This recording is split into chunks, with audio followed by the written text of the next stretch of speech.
Hi hello నమస్తే అండి. Welcome to Talluri Aruna kitchen and vlogs.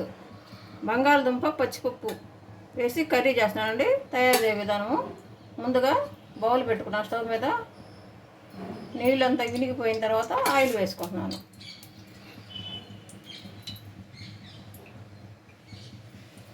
తగినంత ఆయిల్ వేసాను.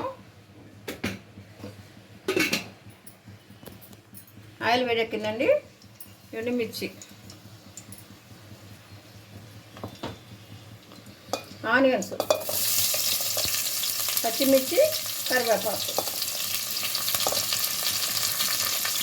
పచ్చిమిర్చి కూడా ఆయిల్లో వేగితే మంట లేకుండా మంచిగా వస్తుందండి. అందుకని వేసాను. మంట కింద పడినా కానీ మంట లేకుండా ఉంటుంది.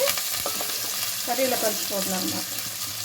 అందుకని తాలింపులోనే కొంచెం వేగనివ్వాలి. పచ్చిమిర్చి ఆయిల్లో వేగితే మంచిగా ఉంటుంది. ఆనియన్ వేగుతూ ఉండగానే కళ్ళుప్పు వేసుకోండి. సాల్ట్ ఉంటే సాల్ట్, కళ్ళుప్పు ఉంటే కళ్ళుప్పు వేసుకోండి. కళ్ళుప్పు కొంచెం టేస్ట్ బాగుంటుంది కాబట్టి కళ్ళుప్పు వాడుతున్నాను. పదికి సరిపోయేంత కళ్ళుప్పు వేస్తున్నాను. ఆనియన్స్ కూడా త్వరగా మగ్గుతేనే వేసేసుకున్నాను. ఇప్పుడే ఇవి వేగుతూ ఉండగానే అల్లం వెల్లుల్లి పేస్ట్, అల్లం వెల్లుల్లి ప్లస్ చెక్క లవంగాలు కలిపిన పేస్ట్. నేను ఒకసారి అల్లం వెల్లుల్లిను చెక్క లవంగా రెండు కలుపుకొని వేసుకుంటానండి. మిక్సీ వేసుకుంటాను. ఆ పేస్ట్ వేసుకుంటాను. ఆయిల్లో బాగా ఫ్రై అవ్వాలి. పచ్చి వాసన లేకుండా ఫ్రై అవ్వాలి.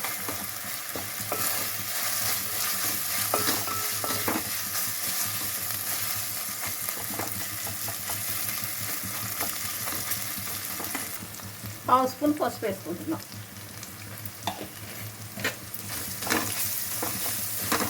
ఆయిల్లోనే పసుపు వేసుకుంటే బాగుంటుంది, లేకుంటే పసుపు వాసన వస్తుంది కర్రీ. ఆయిల్లో ఫ్రై అయిందనుకో పసుపు వాసన రాకుండా మంచిగా ఉంటుంది. కలిసిపోతుంది, కర్రీలో కూడా బాగా కలిసిపోతుంది. ఇప్పుడు కట్ చేసుకున్న టమాటా ముక్కలు వేస్తున్నాం.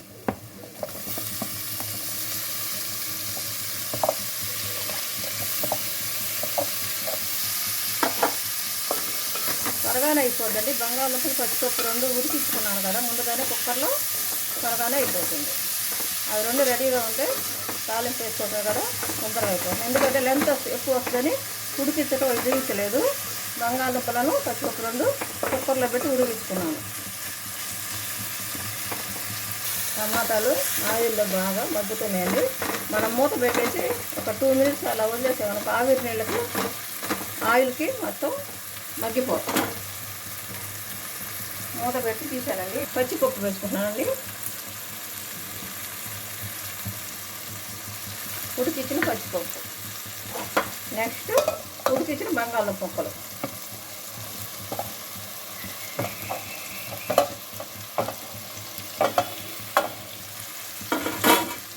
నెక్స్ట్ మొత్తం కలుపుకోవాలి.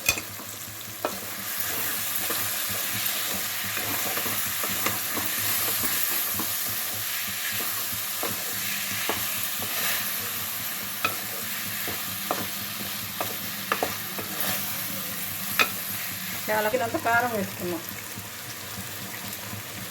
పావు కేజీ దుంపలండి ఇవి. పావు స్పూన్ ధనియాల పొడి,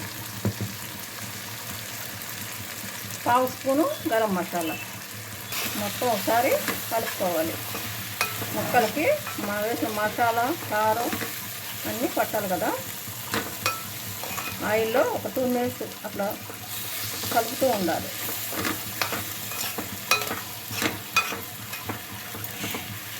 అడుగు మాడకుండా చూసుకోవాలండి. ఇప్పుడు వాటర్ పోసుకోవాలండి.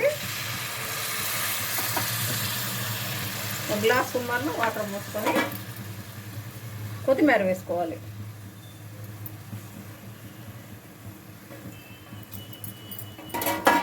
కొత్తిమీర వేసుకొని మొత్తం ఒకసారి కలుపుకోవాలి.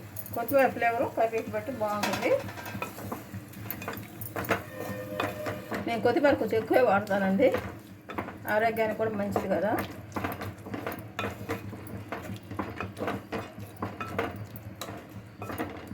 మూత పెట్టేసి ఒక 2-3 నిమిషాలు వదిలేద్దాం. మూత ఓపెన్ చేసి చూద్దామండి. కర్రీ రెడీ అయిపోయింది. ఆయిల్ అంతా పైకి వచ్చేసింది. గోమగోమలాడే పచ్చిపప్పు బంగాళదుంప కర్రీ రెడీ అండి. ఈ విధంగా ఉదయం పూట చేసుకుంటే చపాతీలోకి, పూరీలోకి, టిఫిన్లోకి పనికి వస్తుంది. క్యారేజీల్లోకి, భోజనాల్లోకి పనికి వస్తుంది. సేమ్ ప్రాసెస్లో ఇలానే ట్రై చేసి చూడండి. చాలా కమ్మగా ఉంటుందండి. Please subscribe, like and share. Thank you very much.